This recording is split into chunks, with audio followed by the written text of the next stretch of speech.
Alright, we're back to do the tachometer, and what you'll find with the tachometer is, in terms of removing the needle, you can remove the needle if you're careful with the tack still assembled, but what we prefer to do is we prefer to take the can off. There's really only a series of 5 screws, and it will come off and reveal the back if you want to show it, Brian.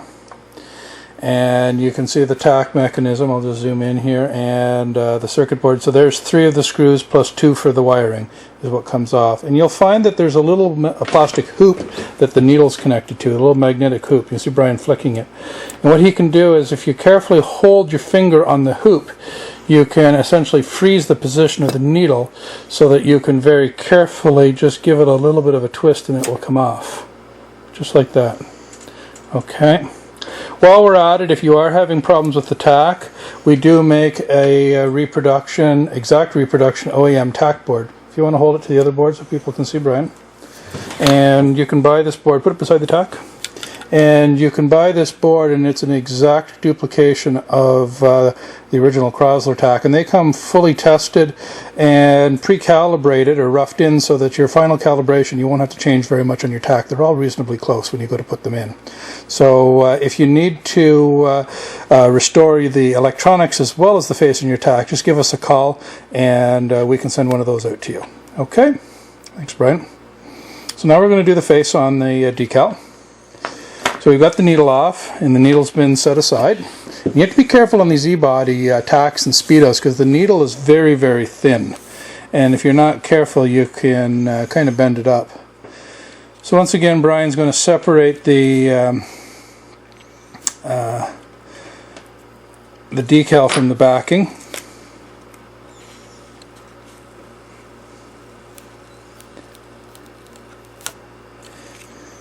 And he's going to use another piece, once again, like last time, to attach the handle to a spot that leaves all of the cut holes exposed so that you can get the best possible alignment when you go to put it on. Now the tack has kind of a funny dish shape at the bottom, so you kind of have to be careful that you don't have too much of a handle because it'll interfere with your ability to lay the face down.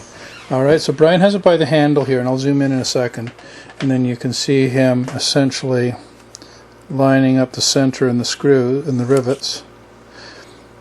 And you apply it dry, and if you don't like it, you can lift it back up.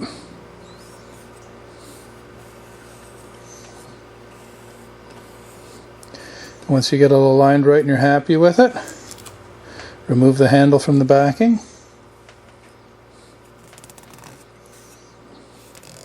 Lay it down.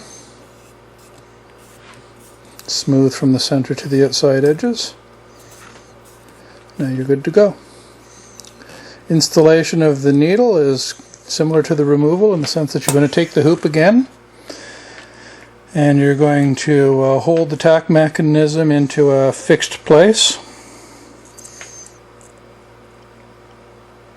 just lightly with your thumb, and you're going to very carefully push the needle on.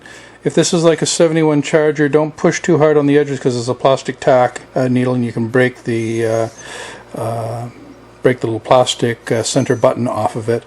So just push on the center. You don't have to be at 10,000 pounds of force to put the needle on, just lightly.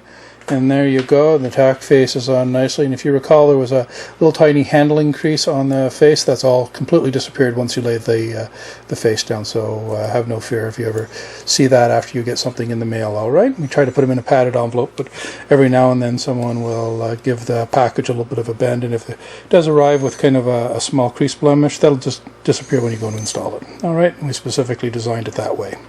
Alrighty, so that takes care of our tachometer.